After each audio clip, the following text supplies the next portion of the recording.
Good evening. Good show tonight. Valentino and Marla Maples Trump later. We'll spend the first half hour with one of the best in the business, Carl Bernstein, the award-winning journalist who, along with his former partner Bob Woodward, changed the face of American journalism with all the president's men and their coverage of Watergate. We now have his new book, His Holiness, from Doubleday. There you see its cover. It was co-written with Mr. Politi, an Italian journalist. How did that come about? Marco Politi. Politi. Well, this was a book that's really a biography, and at the same time it's history and the secret history of the end of the Cold War and the Pope's role. And because I don't have a Catholic or widely known Christian background, I thought that I really needed a collaborator who could put context to information that I was getting. So this was your baby and you went to him? Exactly. And the two of you, is that hard? Well, you're used to it, right? I'm used to it, and it was a wonderful experience in the sense that Marco brings a dimension to this book, a European sensibility and understanding of the history of the papacy and the Vatican that I just don't have. Who did what writing? How did that I work? ended up sewing it all together, but he drafted some sections. The last part of the book he is largely responsible for, in which you see the Pope in isolation in the declining years of his life. Maybe I'm stupid. Is this the first major biography of this Pope? It's the first biography that really tells you what he's done and how he's been the great leader of our time. How did you, who are so associated with other things, come to do a biography of the Pope, which Bob Woodward said on this program is one of the best books he's ever read? Well, first of all, it's about power, and all my books and work has been about power and the exercise of power. I wrote a cover story for Time magazine saying that Pope John Paul II and Ronald Reagan had collaborated secretly to keep Solidarity, the Solidarity labor movement, alive in Poland after the imposition of martial law, and that this was the turning point and the great event in the end of the Cold War. To my amazement, Gorbachev wrote a response to my piece in the New York Times, saying, yes, and without this Pope, none of the events in Eastern Europe would have occurred. And at that point I said that my intuitive sense of this man is one thing, but this is really the great story of our time. Did you attempt an interview? Yes. Did not get it, but we traveled with him. Marco has traveled with the Pope for 15 years, which is another dimension that Marco brings to this book. But really talked to the people closest to him and had access to remarkable secret documents, particularly in Washington, detailing the secret relationship, the visits made by CIA Director Casey to the Pope.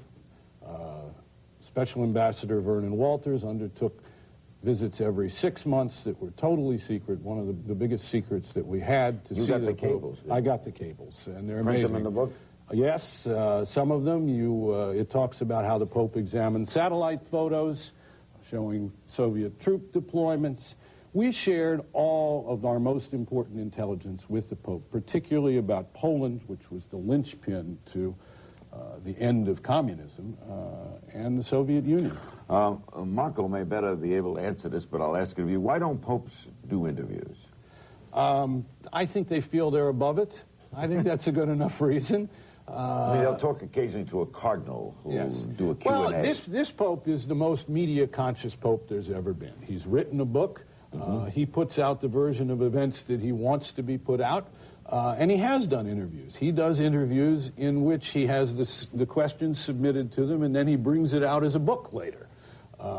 We should all be able to do interviews like that. Bob Hope. Yes, exactly. Not a bad move. Right. All right. He is, though, is he not, a great study in contradiction, if we could make the case that inside the church he's one of the most conservative prelates. Outside, he is a socialist. He's anti-capitalism. He's against big money.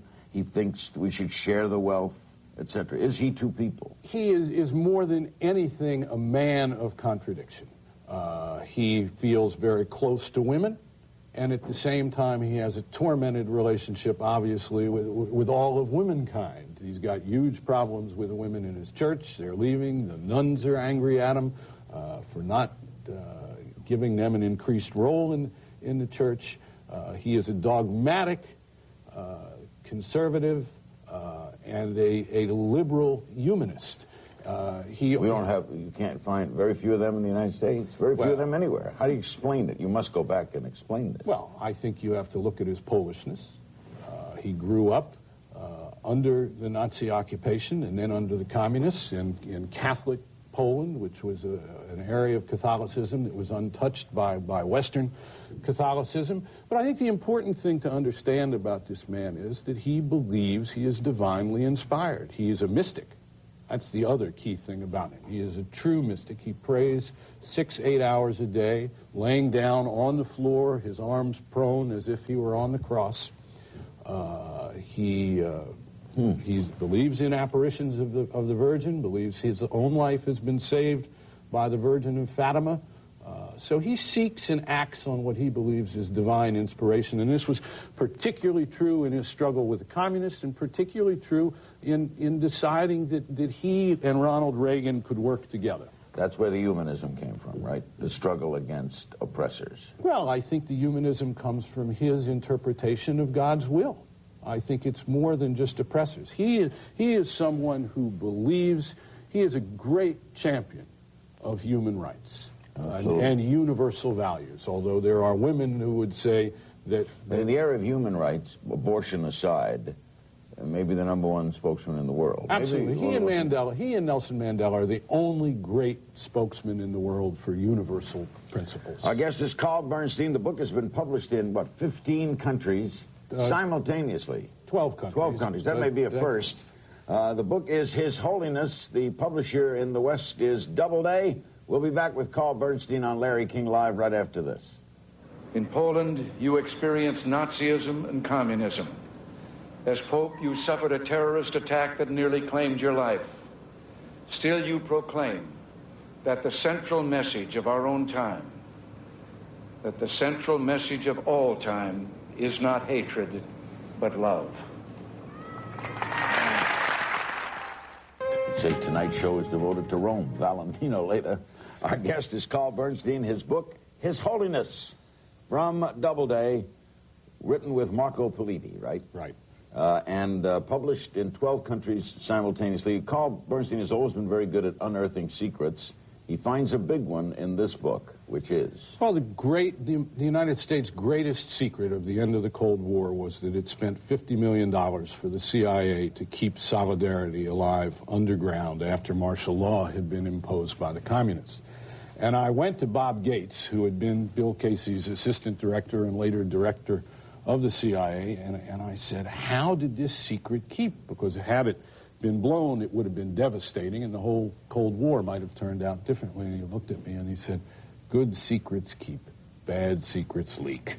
And this was our great secret. And the Pope's involvement? And the Pope was aware of it. He was told by President Reagan, by Casey during his visits, and by Walters of this support for Solidarity.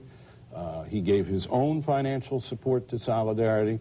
But what really happened is Casey and the Pope engaged in what Casey called a geostrategic dialogue. He would come to Rome first on his visits when he would go around the world and come to see the Pope, and they would discuss particularly what was happening with the Soviet Union, what was happening with the Soviet leadership, what was going on in Central America, where the Pope and the Reagan administration were very much in alliance. In fact, Oliver North gave money illegally to priests in Nicaragua.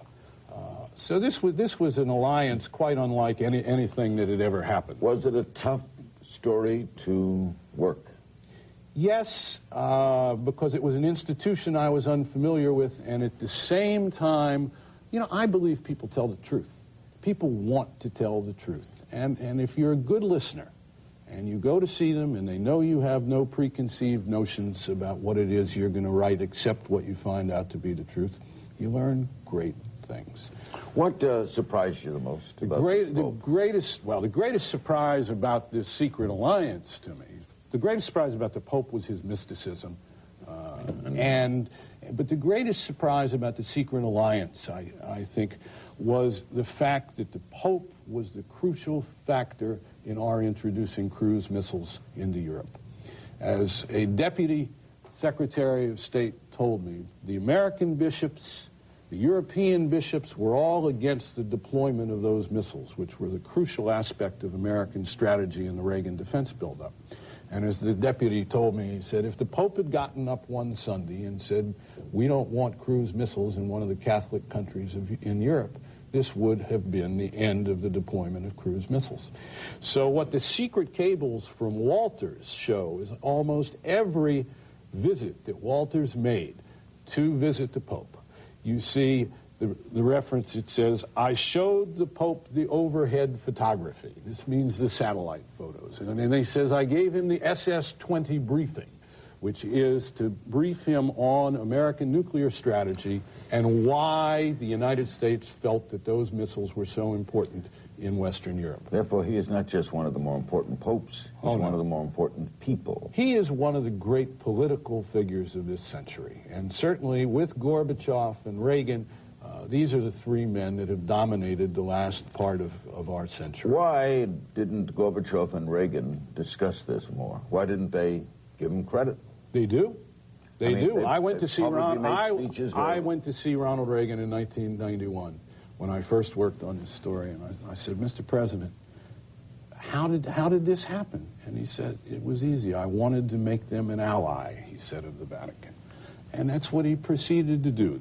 But we didn't read this daily in our newspaper. Of course not, because it was a great secret. It was our great secret. Here was a strategic superpower and a spiritual superpower, combining their intelligence capabilities. Remember, this is not a formal signed alliance.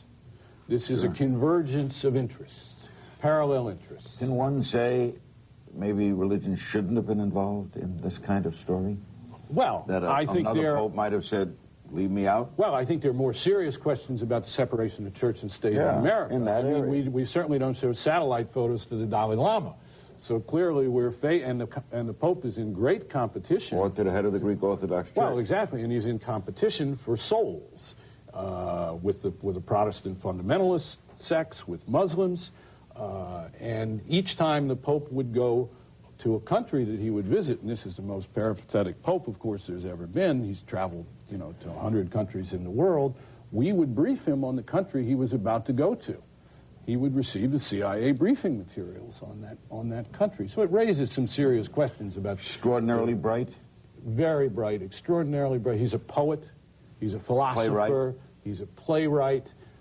Extraordinary man. One of the great men of our time. More about this fascinating gentleman by this fascinating author. Carl Bernstein, the book, His Holiness from Doubleday. Don't go away.